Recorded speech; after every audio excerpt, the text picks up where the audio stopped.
There is a moment in life that nobody prepares you for.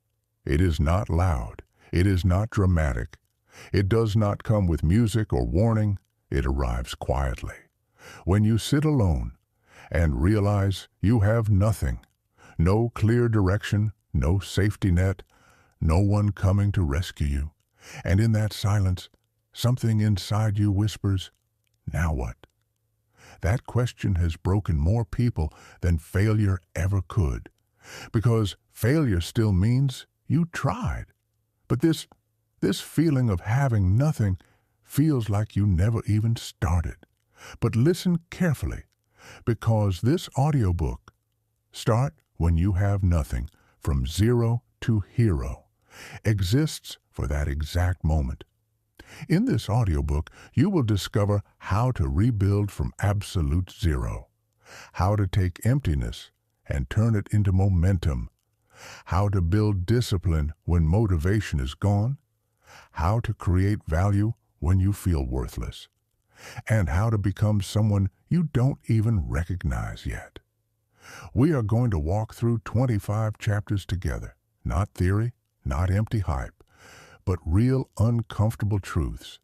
You will learn how rock bottom becomes your advantage, why starting small is your greatest weapon, how to control your mind when everything feels out of control, how to build discipline when you don't feel ready, and how to move even when you are scared. Because here is the truth most people avoid. When you have nothing, you are finally dangerous. No expectations, no pressure to maintain an image, no comfort left to protect, just raw potential. And here's a line I want you to remember. When nothing is holding you up, nothing is holding you back. This is not financial advice. This is not a promise of overnight success. This is a blueprint for transformation through discipline, awareness, and relentless action. And if at any moment during this journey something hits you, something wakes you up, take it seriously. Hit like not for me, but as a contract with yourself, a quiet agreement that you are done staying where you are. And if a sentence lands deeper than expected, write it down or drop it in the comments, because clarity grows when you give it a voice. Now, before we begin Chapter 1, I want you to ask yourself something honestly. If everything stayed exactly the same for the next 5 years, your habits, your mindset, your actions, would you be proud or would you feel trapped? Don't answer too quickly, because your answer is the reason you're here. And in the next chapter, you're going to discover why hitting rock bottom might be the greatest advantage you've ever been given, and why most people waste it. Chapter 1. Rock bottom is not your ending. It only feels like it because you've never been taught how to use it. Most people experience rock bottom as loss. Loss of money, loss of identity, loss of control. But what they don't realize is that rock bottom is not defined by what you lost. It is defined by what is finally exposed. Because when everything is stripped away, there is no performance left, no pretending, no filters, just you, raw, uncomfortable, real. And that version of you, the one with no excuses left, that is the most powerful version you will ever meet. But here is where most people make the mistake. They try to escape rock bottom as quickly as possible. They distract themselves. They numb themselves. They rush to rebuild something, anything, just to feel safe again. And in doing that, they rebuild the same life that broke them. Think about that. They had a rare moment where everything collapsed, a moment where they could have built something entirely different.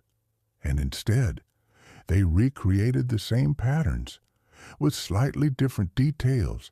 That's not a comeback. That's a loop. So the question is not, how do I get out of rock bottom? The real question is, what can only be built here that cannot be built anywhere else? Because rock bottom gives you something that success never will. Clarity. When you have nothing, you see everything. You see your habits without illusion. You see your distractions without justification. You see your excuses without comfort.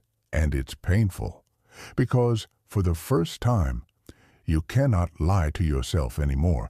But that pain is information, and information is power. Let me tell you something most people never admit. You don't rise because life gets easier. You rise because you become someone who can handle harder things. And that process starts here at the bottom, where no one is watching, where no one is clapping, where there is no validation, only decisions, small ones, quiet ones, the kind that feel insignificant in the moment, but shape everything. Waking up when you don't feel like it, choosing focus over distraction, doing something productive when nobody would blame you for doing nothing. That is where your rebuild begins. Not with a big opportunity, not with a breakthrough, but with a decision that no one sees. This is why most people never escape, because they are waiting for something external, a chance, a connection, a moment of motivation. But real change does not start outside. It starts in silence. Let me give you a perspective shift. Imagine two people standing at the same point in life, both broke, both uncertain, both starting from zero. One of them sees this as unfair. They complain, they compare, they wait. The other sees this as freedom. They think, if I have nothing to lose, I can try anything. Same situation, different mindset, different future, because your starting point does not decide your outcome. Your response does. And here's a line to remember. Rock bottom is not where you are buried. It's where you are planted. Growth doesn't happen in comfort. It happens under pressure, under doubt, under uncertainty. And right now, whether you like it or not, you are in the perfect environment for growth, but only if you choose to use it. So what do? You simplify. You stop trying to fix everything at once. You stop thinking in years. You stop thinking in perfect plans.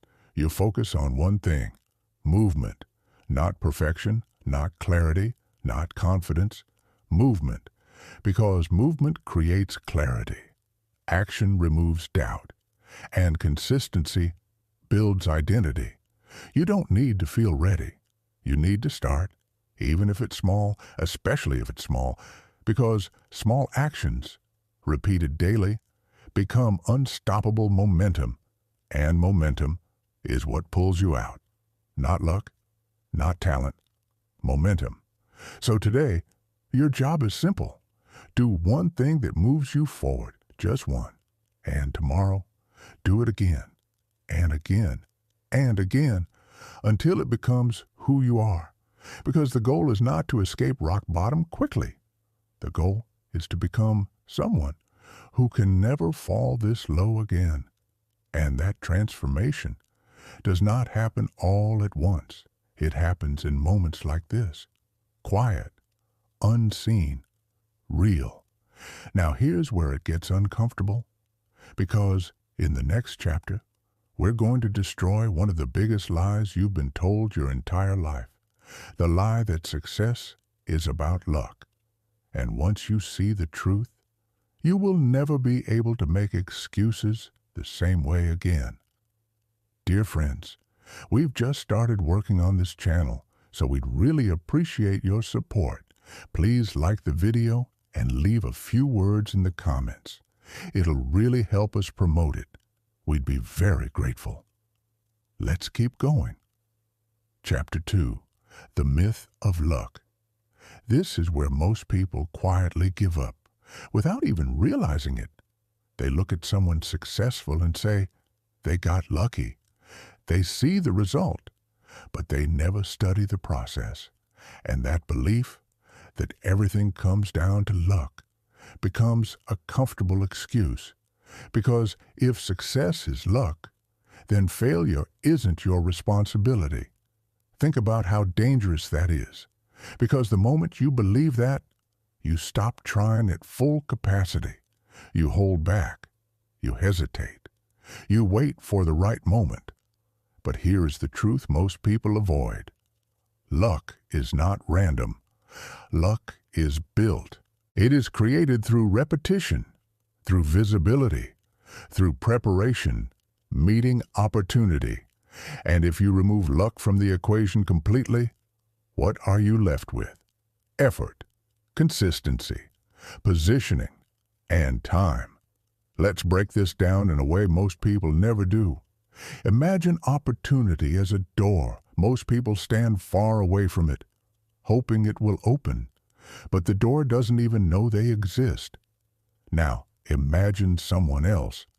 They are not waiting, they are moving, learning new skills, trying different things, failing, adjusting, improving. They are walking toward doors constantly, trying handles, getting rejected, moving to the next one. Eventually, one opens, and from the outside, it looks like luck. But what you didn't see was the 100 doors that didn't open, the attempts, the failures, the persistence. That's not luck, that's positioning. Here's a line to remember. Luck is just what people call consistency when they didn't witness the work. So if you're starting from zero, you have two options. Wait for luck, or build momentum, and only one of those gives you control. Let's be honest for a second. Waiting feels easier. It protects your ego, because if you never try fully, you never have to face failure fully. But it also keeps you stuck forever, because life does not reward potential. It rewards execution. It does not pay you for what you could do. It pays you for what you actually do. And that's where things shift. Because when you understand this, you stop asking, what if it doesn't work? And you start asking, how many times am I willing to try until it does? That is the mindset of someone who eventually wins. Not guaranteed instantly, but inevitable over time. Now here's something most people don't want to hear. Starting from zero means you will have to do things that don't feel impressive. Small jobs, learning basic skills, making mistakes publicly, looking like you don't know what you're doing. And your ego will hate it, because your ego wants to look good immediately. But growth requires you to look inexperienced first. And if you can't handle that, you will stay stuck pretending instead of progressing. This is where discipline starts to separate people. Not talent, not intelligence, discipline. The ability to keep going when results are not visible yet. Because the early phase of success is invisible. No one claps for consistency in the beginning. No one celebrates your small wins. You wake up, you work, you improve, and it feels like nothing is happening. But something is happening. You are building momentum, and momentum is silent at first, but unstoppable later. Think of it like pushing a heavy object. At the beginning, it barely moves. Every push feels pointless. But if you stop, it goes nowhere. If you keep pushing, eventually, it starts moving easier, and then faster, and then it carries itself. That's how success works. Slow, unnoticed, then sudden. So what does this mean for you right now? It means you don't need luck. You need reps, repetition. You need to show up again and again, even when it feels like it's not working. Because every attempt increases your chances. Every failure teaches you something. Every small step builds direction. And direction is more powerful than speed. Let me say that again. Direction is more powerful than speed, because moving fast in the wrong direction still gets you nowhere. But moving slowly in the right direction changes everything. So don't rush. Don't compare. Don't look at someone else's timeline and feel behind. Because you are not late. You are just starting. And starting is where everything begins. Now here's the shift. Instead of asking, why don't I have opportunities? Start asking, how can I become someone opportunities are attracted to? Because opportunities don't just appear randomly.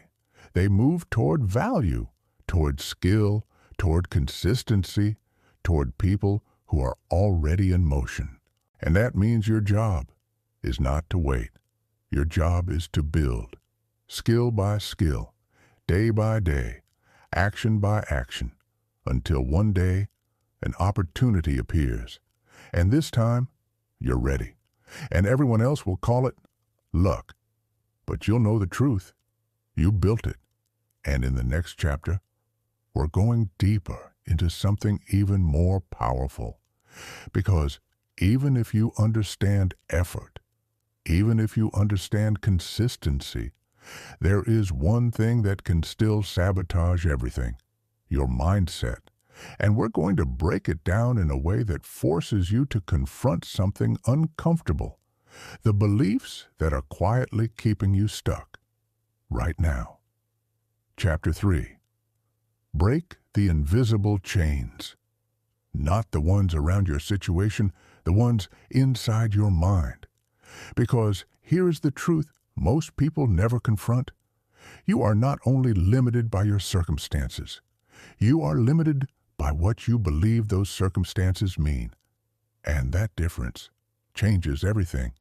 Two people can live in the same environment, face the same struggles, start from the same zero, and end up in completely different realities.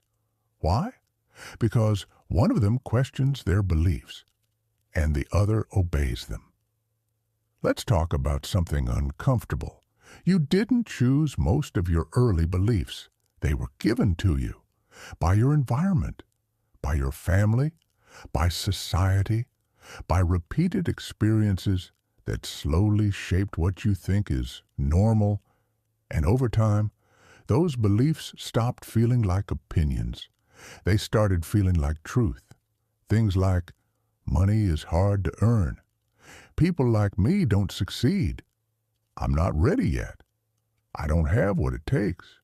You don't even notice when these thoughts show up, because they sound like your own voice. But here's the problem. If you never question those thoughts, you will live inside them. And that becomes your reality, not because it had to be, but because you accepted it. Here's a line you need to remember. You don't live in the world as it is. You live in the world as you believe it is. And if your beliefs are small, your life will shrink to match them. Now listen carefully. This is not about pretending everything is easy. It's not about fake positivity. It's about awareness. Because once you see a belief clearly, you can challenge it. But if you never see it, it controls you. Let me give you an example. Someone fails at something once, maybe twice, maybe 10 times. Eventually, they stop trying, not because they are incapable, but because they built a belief. I'm not good at this. Now, every future attempt is filtered through that belief. They hesitate, they doubt, they expect failure, and guess what happens? They fail again. Not because they were destined to, but because their belief shaped their behavior, and their behavior shaped their outcome. That's the loop. And most people never break it, because they think the problem is external. But the real problem is internal. So how do you break it? You start by noticing. Pay attention to your thoughts. especially in moments of discomfort. When something feels difficult, what does your mind say? Does it say, "This is hard, but I can figure it out"? Or does it say, "This isn't for me"? That difference is everything, because one leads to growth, the other leads to avoidance, and avoidance feels safe in the moment, but destroys progress over time. Now here's where it gets deeper. Your mind is designed to protect you, not to grow you.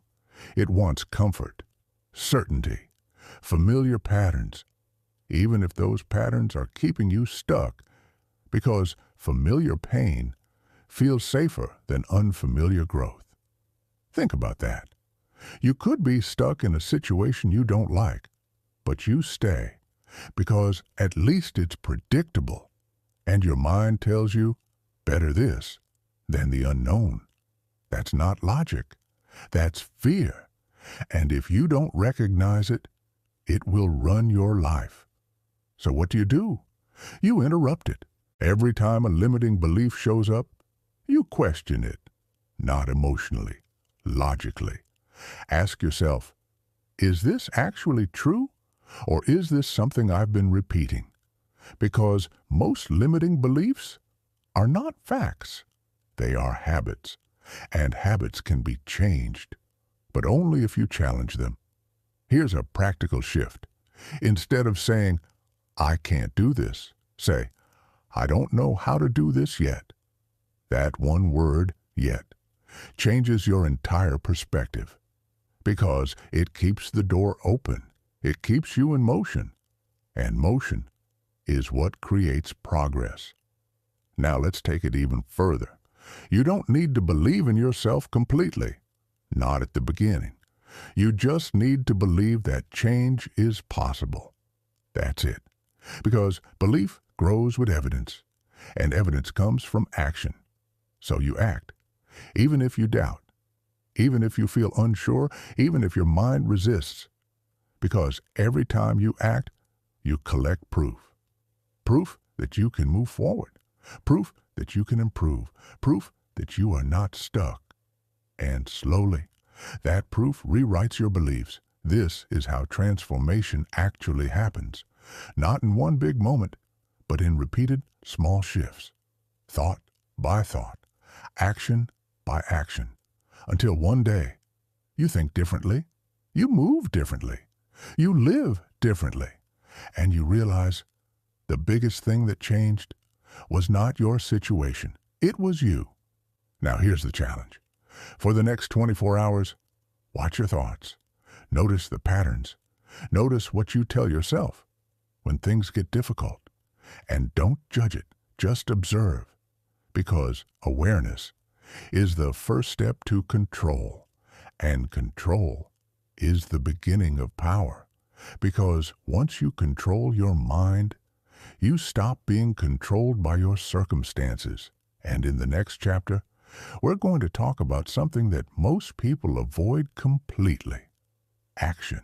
Not thinking, not planning, but real, uncomfortable, imperfect action. And why starting small is actually your biggest advantage. Chapter 4. Start before you feel ready. Because if you're waiting for confidence, you're going to be waiting for a very long time. This is where most people get stuck. Not at rock bottom, not in lack of opportunity, but in hesitation. They think they need clarity first. They think they need the perfect plan. They think they need to feel ready. But here's the truth. Readiness is a myth. Nobody feels fully ready when they start something real. Not the first time they speak up. Not the first time they try something new. Not the first time they take a risk that actually matters. Confidence does not come before action. Confidence comes from action. And that changes everything. Because now, you don't need to wait. You just need to move. Let me show you how this works. Think about the first time you tried anything unfamiliar. You were unsure, awkward, probably not very good, but you did it anyway. And the second time? Still uncomfortable, but slightly better. And the third? A little more natural. That's how progress works, not in leaps, but in layers. Here's a line to remember. Clarity is not found in thinking, it is built through doing. Yet most people do the opposite. They sit, they overthink, they plan endlessly. They watch others, they compare, and they convince themselves they are preparing. But preparation without action becomes procrastination, and procrastination kills momentum before it even starts. Now let's talk about something real, fear, because underneath hesitation, there is always fear. Fear of failing, fear of looking stupid, fear of wasting time, fear of being judged, and your mind will try to protect you from that. It will say, wait a little longer. Learn a bit more first. Start when things are clearer. But that voice is not protecting your future. It's protecting your comfort. And comfort is the most expensive place you can stay because it costs you growth. So what do? You don't eliminate fear. You move with it. You act while feeling unsure. You take the step even when your mind is arguing against it, because courage is not the absence of fear. It's movement despite it. Now here's where people misunderstand something important. Starting does not mean doing something huge. It means doing something real, something small but intentional, something that creates momentum, because small actions are easier to repeat, and repetition is what builds identity. Let me give you an example. You don't start by changing your entire life overnight. You start by controlling 1 hour, one focused hour. No distractions, no excuses, just work. And if you do that consistently, that hour begins to expand, not because you forced it, but because your identity shifts. You become someone who shows up, and that matters more than intensity, because intensity fades. Consistency compounds. Here's another truth most people ignore. You don't rise to the level of your goals. You fall to the level of your habits. So, if your habits are weak, your results will be unstable. But if your habits are strong, progress becomes inevitable. That's why starting small is powerful, because it allows you to build habits without overwhelming yourself. And once those habits are in place, you can build anything on top of them. Now let's address something uncomfortable. You are going to fail, not once, not twice, multiple times. And that's not a possibility. That's part of the process. Because failure is not the opposite of success. It's a component of it. Every mistake teaches you something. Every wrong step gives you feedback. Every setback refines your direction. But only if you keep going, because failure only becomes permanent when you stop. And most people stop too early. They try once, twice, maybe a few times, and then they decide, this isn't working. But they never gave it enough time. They never built enough momentum. They never stayed consistent long enough to see results. And that's why they stay stuck. Not because they couldn't succeed, but because they quit before success had a chance to appear. So let's simplify everything.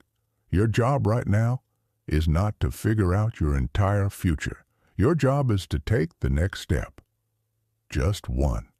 Then repeat it again and again until it becomes natural.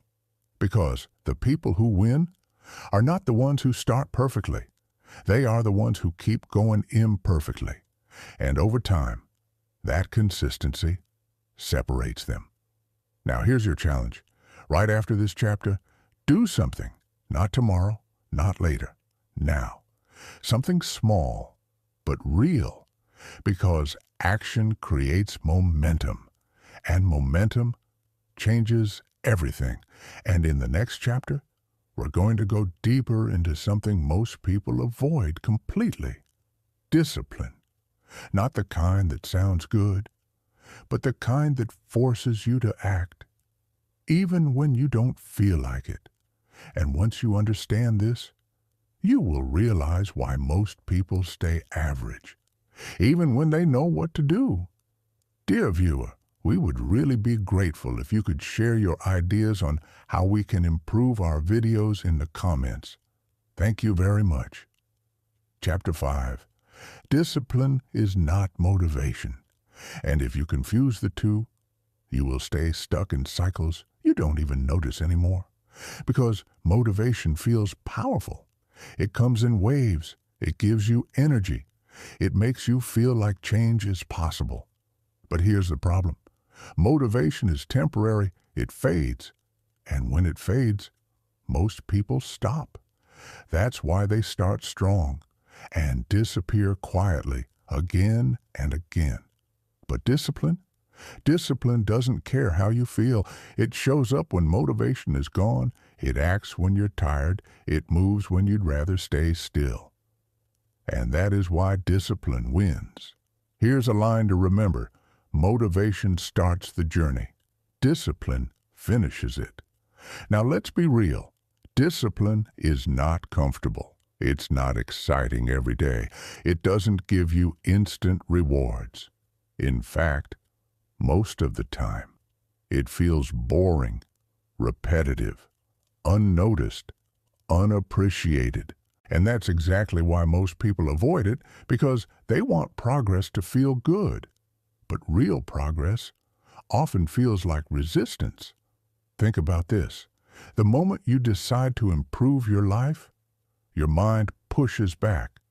Stay in bed. Skip it today. You deserve a break.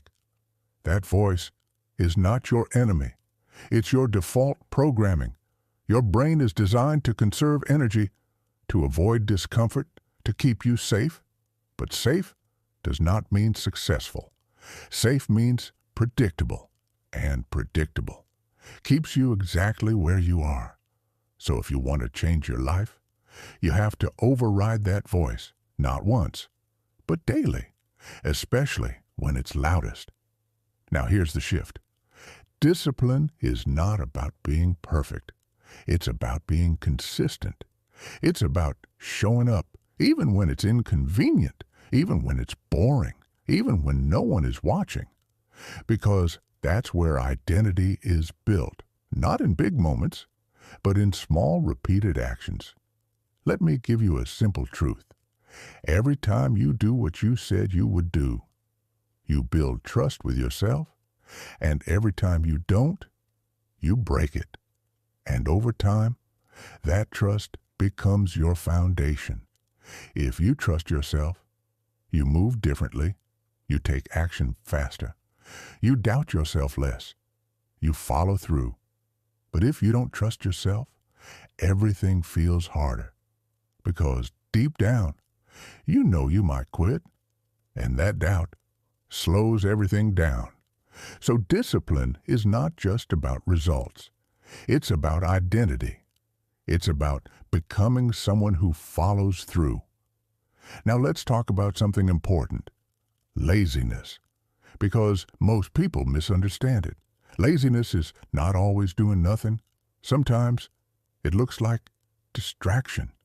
Scrolling endlessly, watching things you don't need, doing busy work instead of meaningful work.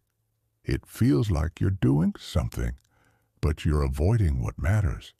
And that's where time disappears, not in big losses, but in small repeated distractions. And over time, those small distractions steal years from your life.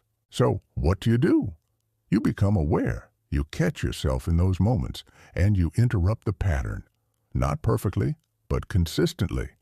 Because awareness leads to control, and control leads to change. Now here's a powerful shift. Stop negotiating with yourself. When it's time to act, act. No debate, no delay. Because the longer you think about it, the easier it becomes to avoid it. And avoidance kills discipline. So you remove the decision. You turn action into a rule. For example, I work for 1 hour every day. Not, I'll work if I feel like it. Because feelings change, rules don't, and rules create structure. Structure creates consistency, and consistency creates results. Now let's address something uncomfortable. You are going to have days where you don't feel like doing anything. Days where everything feels heavy. Days where progress feels invisible. And those days matter the most, because that's when discipline is tested. Not when it's easy, but when it's hard. Because anyone can act when they feel good, but winners act when they don't. That's the difference. And that difference compounds over time. Here's a line to remember. Your future is built on the days you didn't feel like it, but did it anyway. Now imagine this. 2 people start the same journey, same goals, same starting point. One relies on motivation. They work when they feel inspired. They stop when they don't. The other relies on discipline. They work regardless of mood, day after day. Who do you think wins? Not immediately, but over time, it's not even close, because discipline removes inconsistency.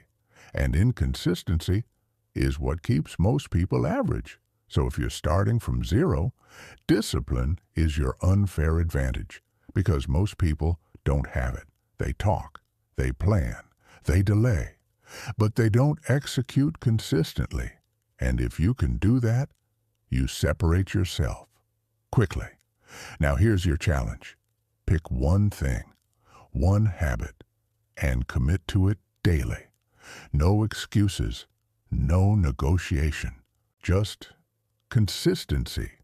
Because small disciplined actions create massive long-term change. And in the next chapter, we're going deeper into something even more powerful. Focus. Because in a world full of distractions, your ability to focus might be the difference between staying stuck and building something extraordinary. Chapter 6. Focus is your real currency. Not time, not talent, not even opportunity. Focus. Because in today's world, everyone has access to information. Everyone has tools. Everyone has potential. But very few people have control over their attention. And attention is what builds everything. Let me explain. You don't become successful because you have time. You become successful because you use time intentionally. And intention requires focus. Here's the problem. Most people are not living intentionally. They are reacting to notifications, to messages, to distractions that pull them in 100 different directions. They wake up, and before they even think about their own life, they check their phone. And in that moment, they lose control, because now their mind is filled with noise. Other people's priorities, other people's problems, other people's lives, and their own focus scattered. Now ask yourself honestly, how can you build something meaningful if your attention is constantly divided? You can't, because progress requires depth, and depth requires focus. Here's a line to remember. Where your attention goes, your life follows. So if your attention is everywhere, your progress will be nowhere. Now let's talk about something uncomfortable. Distraction is not always obvious. It doesn't always look like wasting time. Sometimes it looks productive. You're researching, watching videos, learning endlessly, but never applying, never creating, never building. And that becomes a trap, because you feel like you're moving, but you're standing still. That's the illusion of progress, and it's one of the most dangerous things you can fall into because it keeps you busy without making you better. So what do? You simplify. You stop trying to do everything, and you start focusing on what actually matters. One goal, one direction, one priority. Because when you focus on everything, you accomplish nothing. But when you focus on one thing, you build momentum, and momentum creates results. Now here's the challenge. Focus is not just about choosing what to do. It's about choosing what not to do. And that's where most people struggle. Because saying no feels uncomfortable. You say no to distractions, no to unnecessary conversations, no to things that don't align with your goal. And at first, it feels like you're missing out. But in reality, you're protecting your future because every no creates space for a stronger yes. Now let's go deeper. Your mind is like a muscle. If you train it to jump between tasks constantly, it becomes weak. It struggles to stay on one thing. It craves stimulation. It gets bored easily. But if you train it to focus, to stay with one task, to go deeper, it becomes sharp. And that sharpness is what gives you an edge, especially in a world full of distractions. Now think about this. Most people can't sit in silence for 5 minutes without reaching for their phone. That's not normal. That's conditioning. And that conditioning is stealing your ability to think clearly, to create, to build. So if you want to rise from zero, you have to reclaim your attention. You have to take control. And it starts with small changes. Turn off unnecessary notifications. Create time blocks for focused work. Remove distractions from your environment. Not perfectly, but intentionally. Because even small improvements in focus create massive results over time. Now here's something powerful. When you focus deeply on something, you enter a different state. Time disappears. Distractions fade. You become fully engaged. And in that state, your output increases. Your quality improves. Your confidence grows. That's where real progress happens. Not in scattered effort, but in concentrated action. Here's another line to remember. A distracted mind builds a distracted life. So if your life feels scattered, look at your focus, because that's where it starts. Now let's connect this to your journey. You're starting from zero. That means your energy is limited, your time is valuable, and your attention is your most important asset. You cannot afford to waste it. Not on things that don't move you forward. Not on habits that keep you stuck. You have to be intentional, because intention creates direction, and direction creates progress. Now here's your challenge. For the next 24 hours, be aware of your focus. Notice when you get distracted. Notice how often your attention shifts, and every time it does, bring it back, gently, without frustration, because focus is a skill, and like any skill, it improves with practice. Now here's where it gets interesting, because in the next chapter, we're going to talk about something that most people underestimate: time. Not just managing it, but understanding it. Because if you truly understand how to use your time, you can compress years of progress into months. And that's where your transformation begins to accelerate. Chapter 7. Time is not what you think it is. Most people treat time like something they either have or don't have. They say things like, "I don't have enough time. I'll do it when I have more time. I'll start next week, next month, next year." But here's the truth. You don't lack time. You lack direction within time because every single day you're given the same 24 hours. The difference is not the amount, it's the allocation. Here's a line to remember. Time is a mirror. It reflects what you prioritize. So if your life isn't where you want it to be, look at how you spend your time, not what you say matters, what you actually do, because that tells the truth. Now, let's break something down that most people ignore. You don't need more time to change your life. You need better use of the time you already have. And this is where everything shifts, because once you understand that, you stop waiting, you stop delaying, and you start taking ownership. Let's make this real. 1 hour, just one. That's 60 minutes, 4% of your day. And yet, that 1 hour, used correctly, can change everything, but most people don't use it. They give it away to distractions, to habits that don't serve them, to things that feel easy but lead nowhere. And then they say, I don't have time. But it's not true. The time was there. It just wasn't claimed. Now imagine this. You take 1 hour every day and you dedicate it to growth, learning, building, improving. No distractions, no shortcuts, just focused effort. What happens after a week? Small progress. After a month? Noticeable change? After a year? A completely different version of you, not because of something dramatic, but because of something consistent.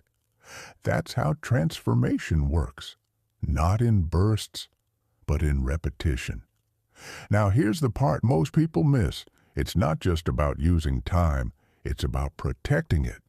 Because time is constantly under attack from distractions, from other people's priorities, from your own habits. And if you don't protect it, you lose it without even noticing. So you have to become intentional.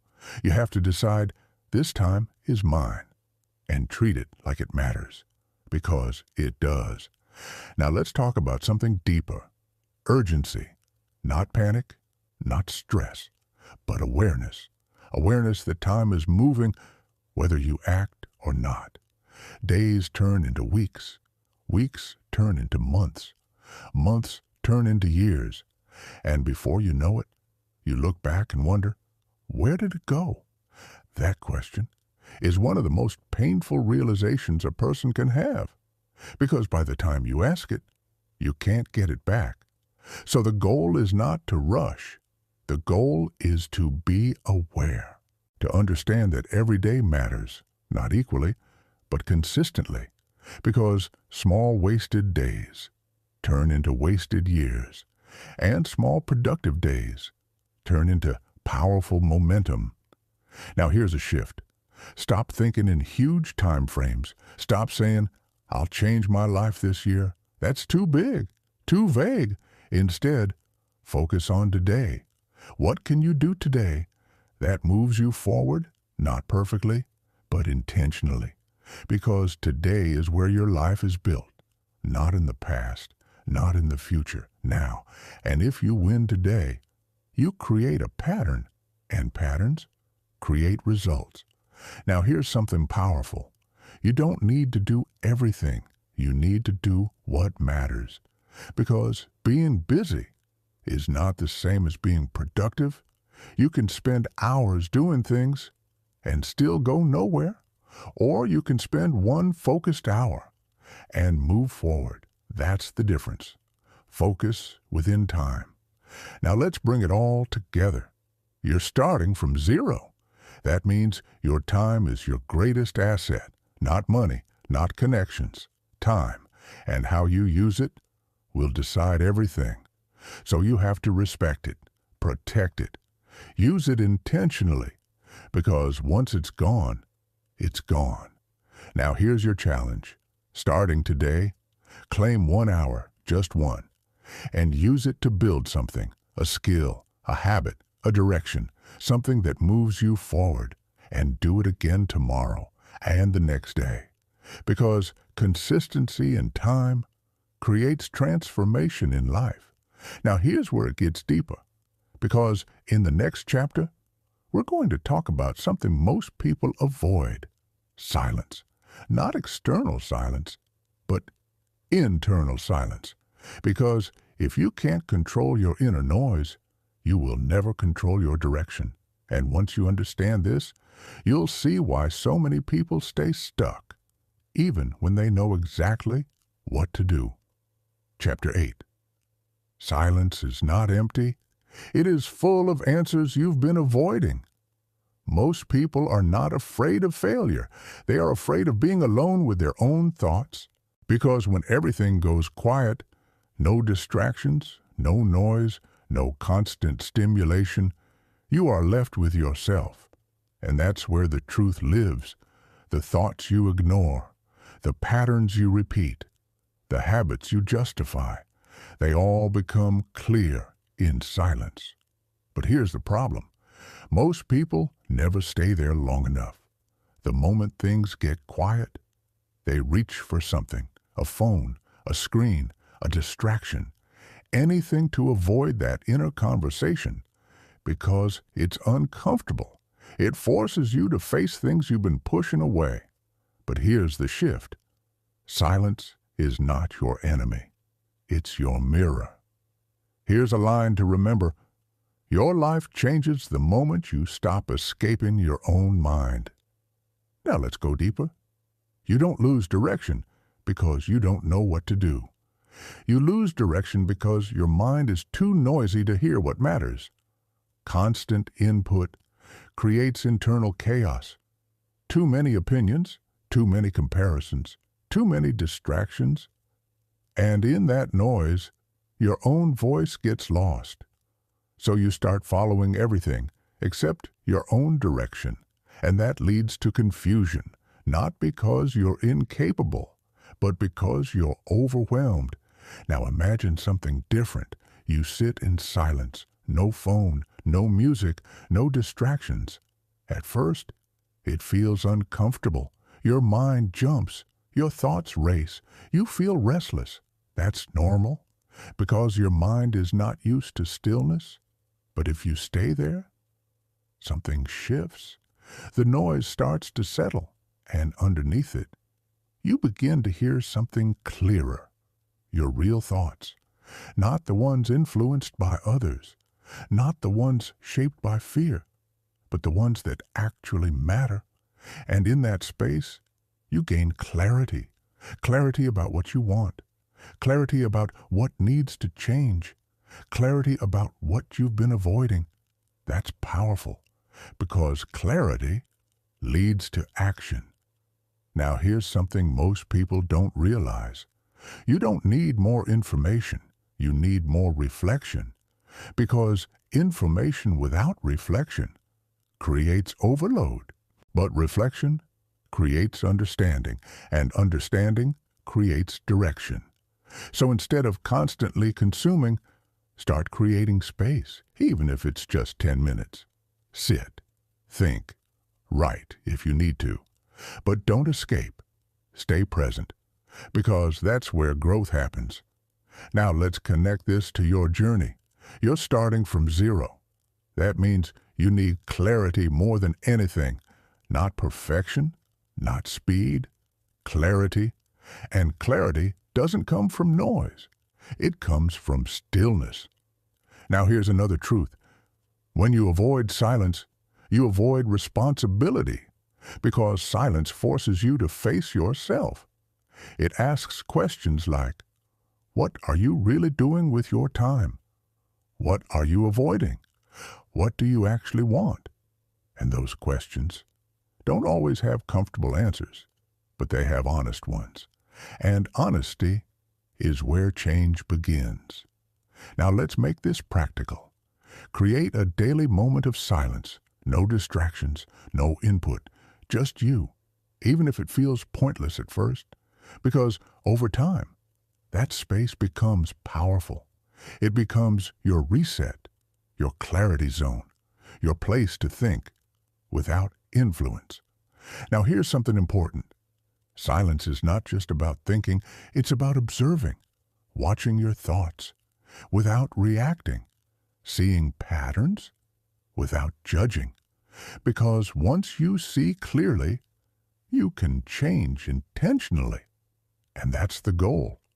Not to control everything, but to understand enough to move forward. Now here's the deeper layer. If you can be comfortable in silence, you become less dependent on external validation. You stop needing constant noise, constant approval, constant distraction. You become grounded, and that grounded state is where real confidence comes from. Not loud, not performative, but calm, steady, certain, and that changes how you move, how you decide, how you act. Now here's your challenge.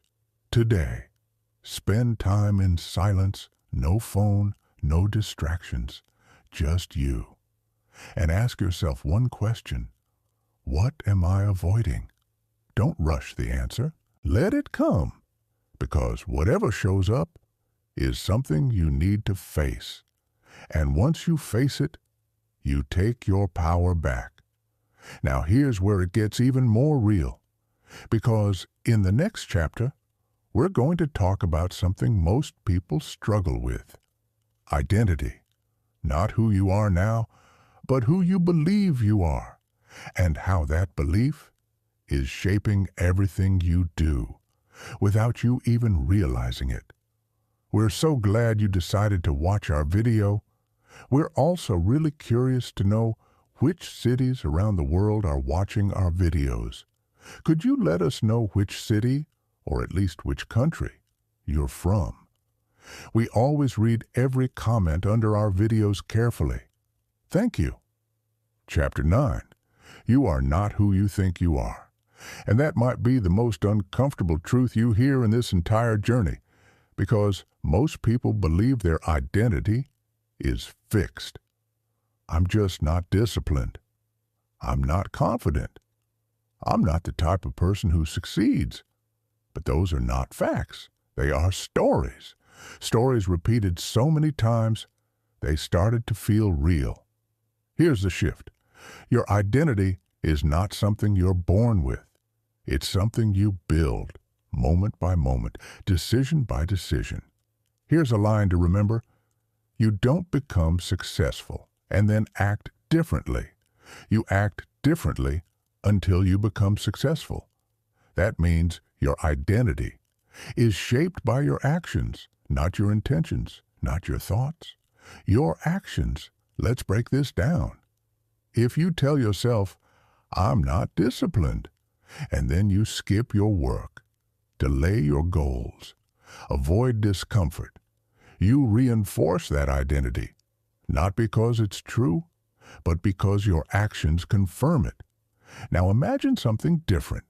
You take one small disciplined action, just one, even when you don't feel like it. What happens? You create a contradiction. Your old identity says, I'm not disciplined. But your action says, I just acted with discipline. And that's where change begins.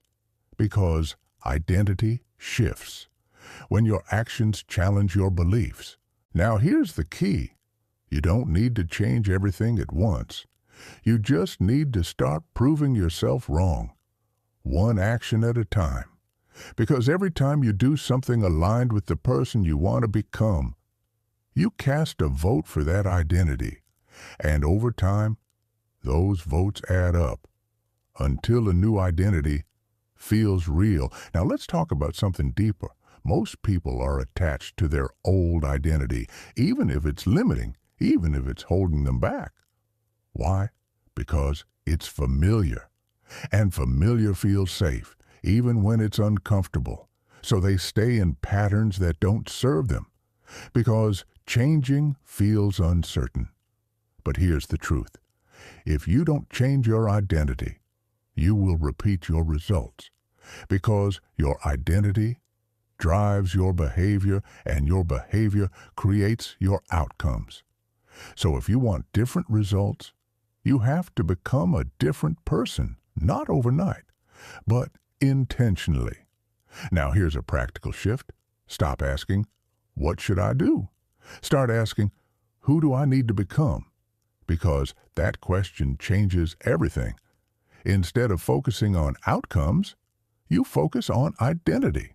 And identity shapes everything else. For example, instead of saying, I need to work more, say, I am someone who shows up daily. Instead of, I need to stop procrastinating, say, I am someone who takes action immediately. That shift might seem small, but it's powerful because it changes how you see yourself. And how you see yourself changes how you act. Now, here's something important. You don't have to believe it fully at first. You just have to act like it's possible. Because belief grows through evidence, and evidence comes from action. So you act.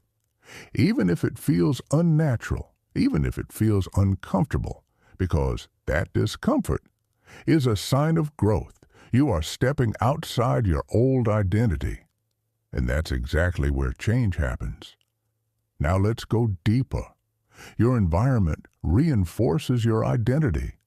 The people around you, the habits you repeat, the things you consume, they all shape how you see yourself. So if you're constantly surrounded by negativity, distraction, low standards, your identity will reflect that. But if you change your environment, even slightly, you shift your identity because now your actions are influenced differently, and those actions create new patterns. Now here's the challenge. You don't need a perfect environment. You need intentional choices. Choose what you consume. Choose how you spend your time. Choose who you listen to, because every input shapes your identity. Now let's connect this to your journey. You're starting from zero. That means you have a unique opportunity. You can build your identity from scratch. You are not tied to who you used to be. You are not defined by your past. You are defined by what you do next. And that's powerful, because it means you can become anything. Not instantly, but consistently. Now here's your challenge. Pick one identity shift, just one. Something simple. I am someone who shows up daily. I am someone who finishes what I start. I am someone who focuses, and prove it with action today. Because identity is not declared, it's demonstrated. And once you start demonstrating it, everything begins to change. Now here's where it gets even more real. Because in the next chapter, we're going to talk about something that silently destroys progress. Comparison. The habit that makes you feel behind, even when you're moving forward. And once you understand it, you'll finally stop measuring your life against people who are not living your journey. Chapter 10. Comparison is the silent killer. It doesn't scream. It doesn't force you to stop. It whispers. And that whisper is enough to slow you down without you even realizing it. You scroll, you look, you see someone ahead of you. More success, more progress, more results. And suddenly, your journey feels smaller, less important, behind. But here's the truth. You are comparing your beginning to someone else's middle, or even worse, to their highlight reel, and that comparison is not just unfair, it's destructive. Here's a line to remember. Comparison doesn't show you the truth. It shows you a distortion. Because you don't see the full picture. You don't see their struggles, their failures, their doubts. You only see the outcome, and you measure your entire journey against it. That's not motivation. That's pressure. And pressure, without perspective, leads to frustration. Now let's go deeper. Comparison shifts your focus outward. Instead of asking, how can I improve? You start asking, why am I not there yet? And that question is dangerous because it ignores your process. It ignores your growth. It ignores your starting point. And it creates a false sense of failure, even when you're making progress. Now think about this. If you're moving forward, but constantly comparing yourself, you will feel stuck, even when you're not. And that feeling can make you stop. Not because you can't succeed, but because you feel like you're not good enough. That's the trap. Now here's the shift. You are not competing with everyone. You are competing with your previous self. That's it. Because your journey is unique. Your starting point, your experiences, your path, none of it is identical to someone else's. So why measure it the same way? Now let's be real.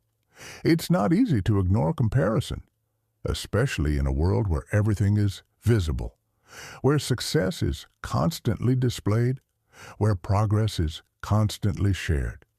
But you have to remember something important. What you see is curated. People show their wins, not their losses, their highlights, not their struggles. And if you compare your reality to someone else's highlights, you will always feel behind, so you have to protect your mindset. You have to be intentional about what you consume, because what you see repeatedly shapes how you feel, and how you feel shapes how you act. Now here's a practical shift. Instead of comparing, study. Look at people ahead of you, not with envy, but with curiosity. Ask, what can I learn from this? What did they do to get there? What can I apply? Because comparison discourages, but learning empowers. Now here's something powerful. Your progress is not always visible, especially in the beginning. You are building habits, developing skills, shifting your mindset, and those things take time to show results. So if you measure yourself only by outcomes, you will miss your growth. But if you measure yourself by effort, consistency, improvement, you will see progress everywhere, and that keeps you moving. Now let's connect this to identity. If you constantly compare yourself, you weaken your identity. You become reactive, dependent on external validation. But if you focus on your own path, you strengthen your identity. You become grounded, focused, consistent, and that's what leads to real success. Now here's the challenge. For the next few days, reduce comparison, not completely, but intentionally. Limit what you consume. Focus on your work, your habits, your progress, and notice how it changes your mindset. Because when you stop comparing, you start building. And building is what creates results. Now here's the deeper truth. The only person you need to outperform is the person you were yesterday. And if you do that consistently, you will move forward no matter what anyone else is doing. Now here's where it gets even more important. Because in the next chapter, we're going to talk about something that most people misunderstand completely. Failure, not as something to avoid, but as something to use. And once you see it differently, you will stop fearing it and start leveraging it. Chapter 11. Failure is not your enemy. It only feels that way because you were taught to fear it. From a young age, you were rewarded for getting things right, praised for success, and quietly judged for mistakes. So, over time, you learned something dangerous. That failure means something is wrong with you. But that belief is what keeps most people stuck. Because if failure feels like a threat, you avoid it. You hesitate. You overthink. You stay in your comfort zone. And comfort becomes your cage. Here's the truth. Failure is not a signal to stop. It is a signal to adjust. Here's a line to remember. Failure doesn't tell you who you are, it tells you what to improve. Now let's go deeper. Every skill you admire was built through failure. Every successful person you see has failed more times than you realize, not once, not twice, but repeatedly, and not quietly, publicly, uncomfortably, imperfectly. But they kept going, and that's the difference. Not talent, not luck. Persistence through failure. Now think about this. When you were learning to walk, you didn't succeed immediately. You fell again and again, but you didn't stop because you didn't attach meaning to the fall. You didn't think, I'm not meant to walk. You simply tried again. That's the mindset you need to return to, because somewhere along the way, you started making failure personal, and that's where progress slowed down. Now let's shift your perspective. Instead of asking, what if I fail? Ask, what will I learn if I fail? Because that question turns fear into curiosity, and curiosity keeps you moving. Now here's something powerful. Failure gives you feedback. Clear, honest, immediate feedback. It shows you what doesn't work. And every time you learn that, you get closer to what does. So failure is not wasted effort. It is refined direction, but only if you use it. Because most people don't. They fail once, and they stop. They feel discouraged. They question themselves, and they walk away. Not because they couldn't succeed, but because they didn't stay long enough. Now imagine something different. You fail, and instead of stopping, you analyze what went wrong, what can be improved, what can be done differently, and then you try again. That's growth. That's progress. That's how success is built. Now here's the uncomfortable truth. You cannot succeed without failing. It's not possible. Because success requires learning, and learning requires mistakes. So if you avoid failure, you avoid growth. And if you avoid growth, you stay exactly where you are. Now let's connect this to discipline. Discipline is what keeps you going after failure, not motivation, because after failure, motivation drops. Doubt increases. Fear gets louder, but discipline moves anyway. It says, do it again, not perfectly, but intentionally, and that repetition builds resilience. Now here's another shift. Stop trying to avoid mistakes. Start trying to make better ones, because mistakes are part of the process, but better mistakes move you forward faster. Now let's talk about fear again, because fear of failure is often fear of judgment. What will people think? How will I look? But here's the truth. Most people are too focused on themselves to think about you. And even if they do, their opinion does not define your path. So you have to decide, do you want to protect your image or build your future? Because you can't do both. Now here's a powerful realization. Every failure you survive builds confidence. Not the loud kind, the real kind. The kind that says, I can handle this. And that confidence is unshakable because it's built on experience, not assumptions. Now here's your challenge. The next time you fail, don't react emotionally. Pause, observe, learn, and act again. Because that cycle is what leads to growth. Now let's bring it all together. You're starting from zero. That means failure is not something to avoid. It's something to expect and use, because every failure is a step forward if you choose to move. Now here's where it gets even more powerful. Because in the next chapter, we're going to talk about something most people ignore. Environment. Not just where you are, but what surrounds you. Because your environment is either supporting your growth or silently holding you back. And once you see it clearly, You'll understand why some people struggle to change, even when they want to. If you like this audiobook, please give it a like. It will really help us promote the video. Chapter 12.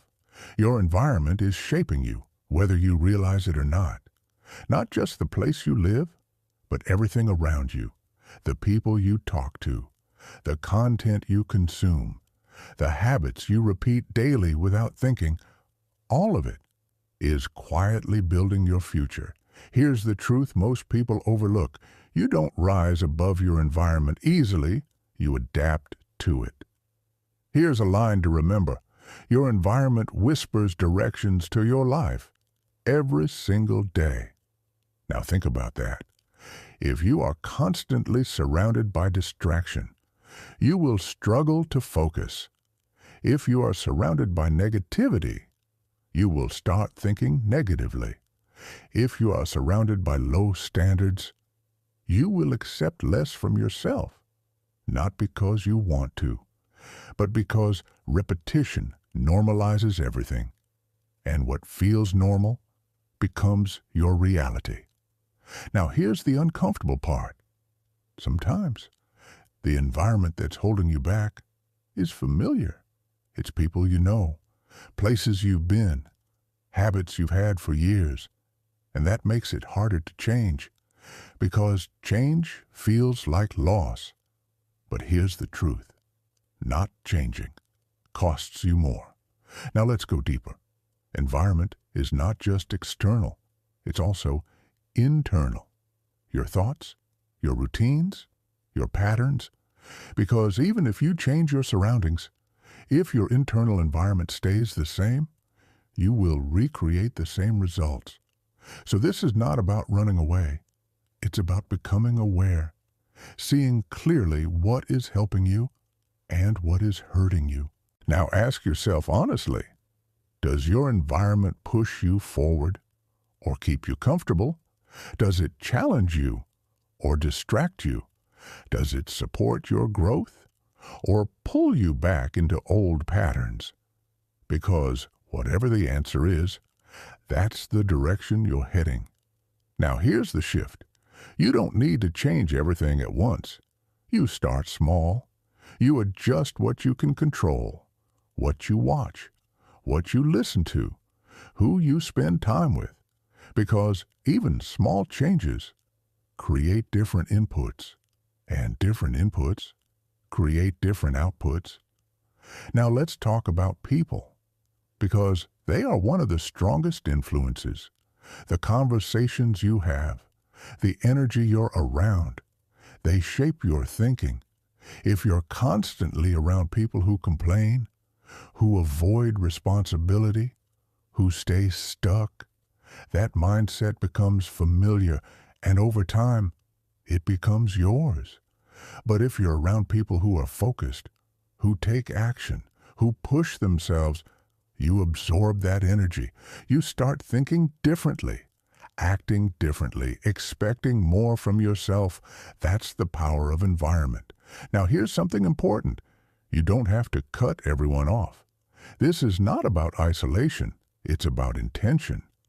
Choosing where you invest your time and energy, because your time is building your life.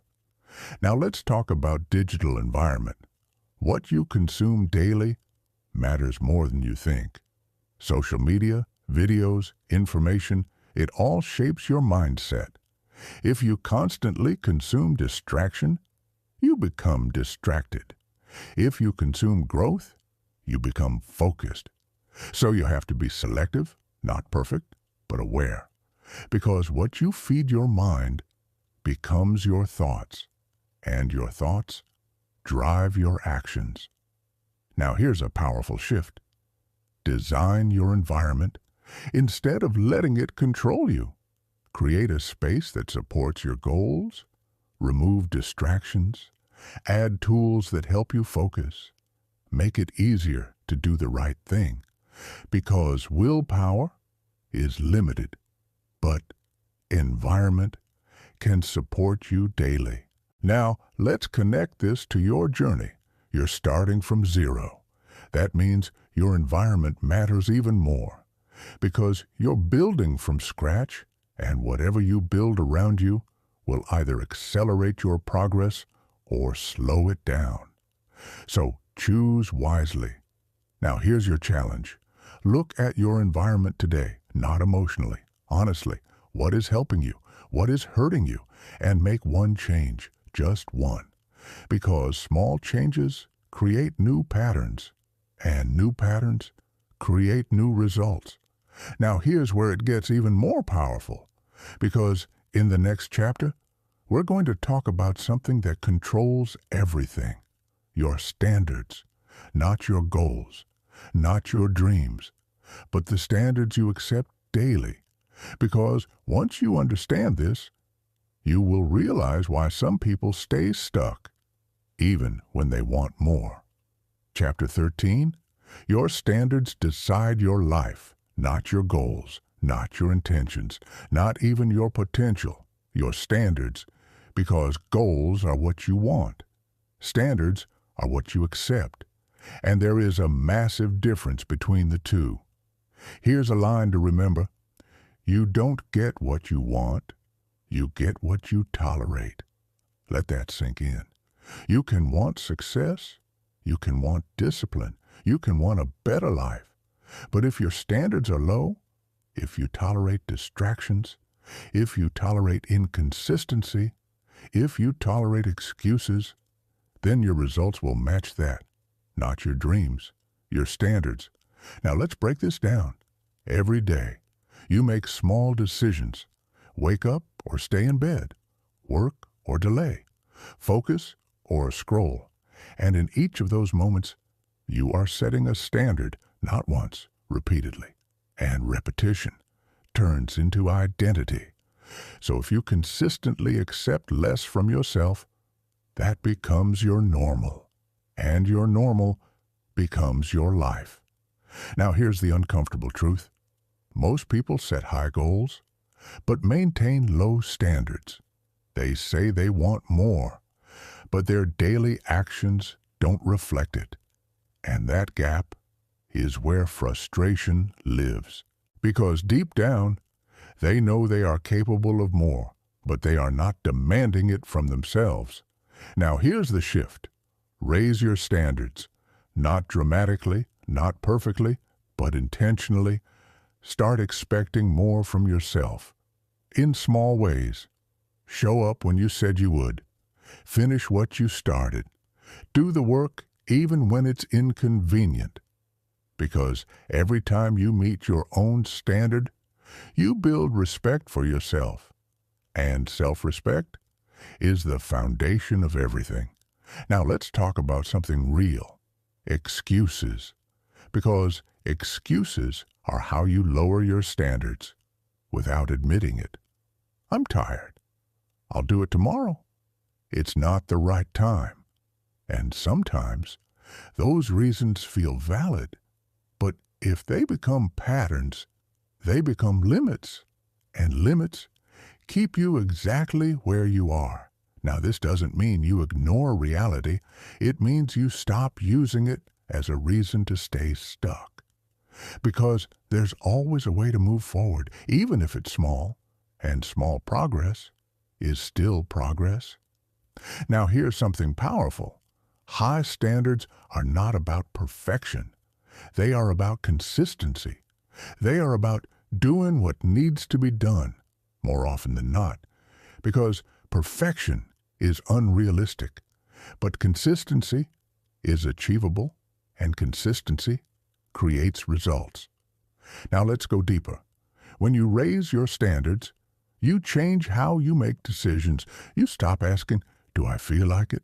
And you start asking, does this align with who I'm becoming? That question changes everything because it removes emotion and replaces it with intention. Now your actions are not based on mood. They are based on identity. And identity is stable. Now here's another truth. Raising your standards will feel uncomfortable because it requires change. It requires discipline, focus, consistency. And your mind will resist that. It will try to pull you back to what's familiar, but that's part of the process.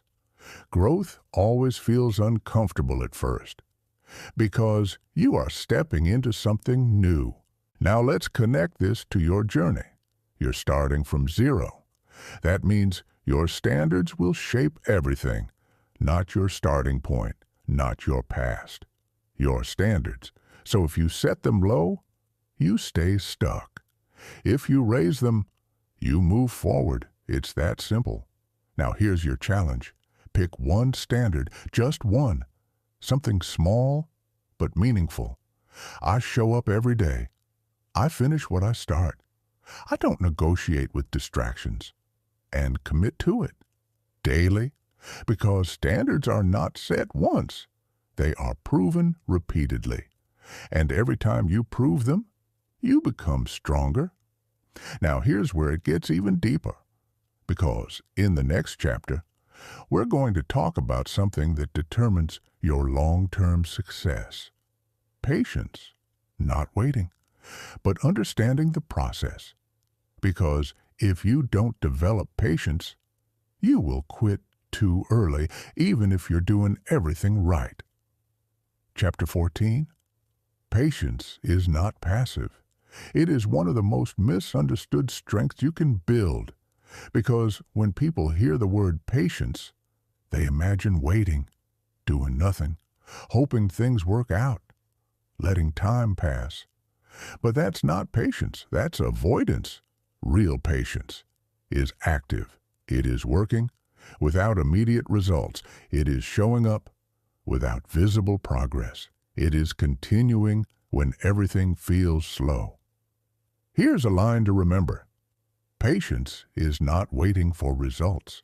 It's trusting the process while creating them. Now let's be honest. This is where most people fail. Not because they don't start.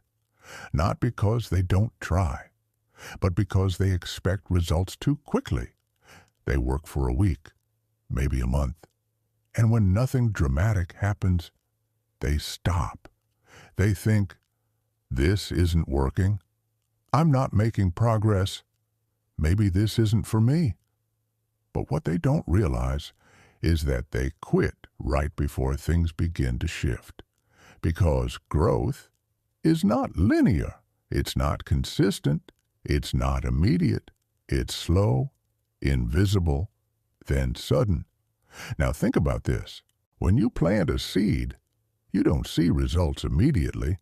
There's no visible change at first, but underground, something is happening. Roots are forming, strength is building, and if you keep watering it, eventually it breaks through. That's how your progress works. But most people dig up the seed too early. They stop watering, they move on, and then they say, nothing grows for me. But the truth is, they didn't give it enough time. Now here's the deeper truth. Patience is hard because it requires faith in something you cannot see yet. It requires belief without immediate proof. And in a world that rewards instant results, that's uncomfortable, but that's also where your advantage is, because most people won't stay long enough. They want fast wins, quick validation, immediate feedback, and when they don't get it, they leave. But if you stay, if you keep going, if you trust the process, you move ahead of them, not instantly, but inevitably. Now let's talk about something important. Delayed gratification. The ability to do something now that benefits you later, even when there's no immediate reward. That is one of the most powerful skills you can build, because success is built on delayed rewards. You work today for results tomorrow. You sacrifice comfort now for freedom later. And if you can't delay gratification, you will always choose what feels good now over what matters later. And that choice keeps you stuck. Now here's a shift. Stop measuring your progress daily. Start measuring it over time, because daily progress feels small, almost invisible. But over weeks, months, years, it becomes massive. Now imagine this. You improve just 1% every day. It doesn't feel like much, but over time, that compounds. And suddenly, you are not the same person. That's the power of patience combined with consistency. Now let's connect this to discipline. Discipline keeps you moving. Patience keeps you steady. Together, they create unstoppable momentum.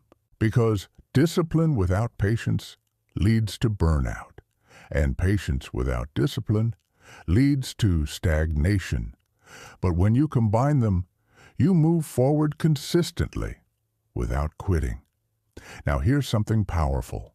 When you develop patience, you become calm under pressure. You stop reacting emotionally. You stop rushing decisions. You trust your process, and that calmness gives you clarity. Now you think better, act better, decide better, and that leads to better results. Now here's the challenge. You will have moments where it feels like nothing is working, moments where progress feels invisible, moments where doubt creeps in, and in those moments, you have a choice: quit or continue. And that choice defines everything, because the people who succeed are not the ones who never doubt. They are the ones who keep going despite it. Now here's your challenge. Commit to the process, not the outcome. Focus on what you can control: your effort, your consistency, your discipline, and let results follow, because they will. But only if you stay.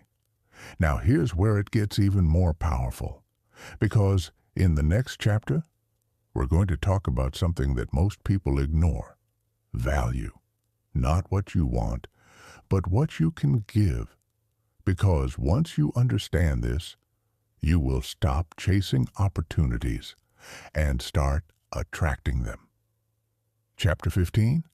Stop chasing opportunity. Start creating value. Because here is the shift that changes everything. The world does not reward need. It rewards usefulness. And that truth is hard to accept when you're starting from zero. Because when you have nothing, you feel like you need everything: money, support, a chance. But the world doesn't respond to need. It responds to value. Here's a line to remember. The more value you create, the more opportunity you attract. Now let's break this down. Most people approach life like this: what can I get? A job, a promotion, an opportunity. But that mindset keeps you dependent, because you're always waiting for something external. Now flip it. Ask, what can I give? What skill can I build? What problem can I solve? What value can I create? Because when you focus on giving, you become valuable. And valuable people don't chase opportunities, they attract them. Now let's make this real. If you walk into a room with no skills, no direction, no value, what happens? Nothing, because there's nothing to respond to. But if you walk into that same room with skill, with clarity, with something to offer, everything changes. People notice, opportunities appear, not because you got lucky, but because you became useful. Now here's something important. Value is not always big. It doesn't have to be extraordinary. It just has to be real. Helping someone solve a problem, learning a skill that improves something, creating something that didn't exist before. Small value, repeated consistently, becomes powerful. Now here's where most people get stuck. They think they need to be perfect before they can offer value. They think, I need more knowledge. I need more experience. I need to be better first. But that's a trap. Because you don't become valuable by waiting. You become valuable by practicing, by doing, by improving in real situations. Now here's the shift. Start where you are. Use what you have. Do what you can. Because value grows through action, not preparation alone. Now let's talk about skills. Because skills are the foundation of value. The more skills you have, the more ways you can create value. And the more value you create, the more options you have. So if you're starting from zero, your focus should be simple. Learn, practice, improve, not randomly, but intentionally. Choose something useful, something that solves a problem, something that can grow over time, and commit to it. Now look back at where you were when this began. Confused, uncertain, maybe even lost. You felt like you had nothing, no direction, no clarity, no foundation. But what you didn't realize was that you had everything you needed. You had awareness. You had the ability to choose. You had the capacity to change. And step by step, you started using it. You learned that rock bottom is not an ending, but a beginning. You understood that luck is built through action. You broke the beliefs that were holding you back. You started before you felt ready. You built discipline, even when it was hard. You learned to focus. In a world full of distractions, you respected your time. You faced silence and found clarity. You changed your identity through action. You stopped comparing and started building. You embraced failure and used it. You shaped your environment. You raised your standards. You developed patience. You created value. You stayed consistent. You built momentum. You defined your vision. And now, you're no longer the same person, not because everything around you changed, but because you did.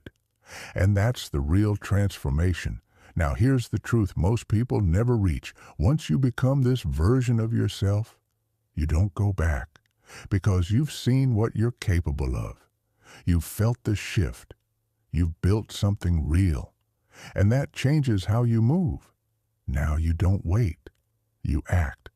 You don't hesitate. You decide.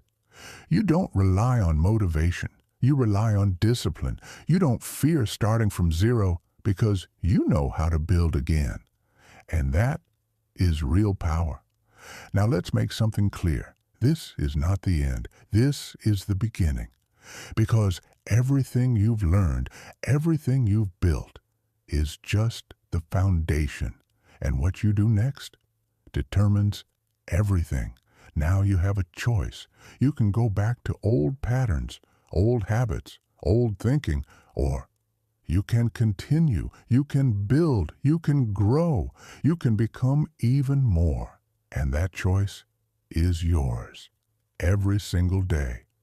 Now here's your final challenge, not something big, not something overwhelming, something simple. Keep going, that's it. Because everything you've built depends on that. Consistency, discipline, focus. Keep them, protect them, because they are your foundation. Now, if this journey resonated with you, if something in these chapters made you think differently, act differently, see yourself differently, then make it real. Hit like, not for the video, but as a promise to yourself, a quiet agreement that you are not going back. And in the comments, write one thing you're committing to, one action, one habit, one standard, because when you say it, you make it real. And if you know someone who feels stuck, who feels like they're starting from nothing, share this with them. Because sometimes one message at the right moment changes everything. Now take a breath and remember this. You don't become a hero in one moment. You become one decision at a time. And your next decision starts now.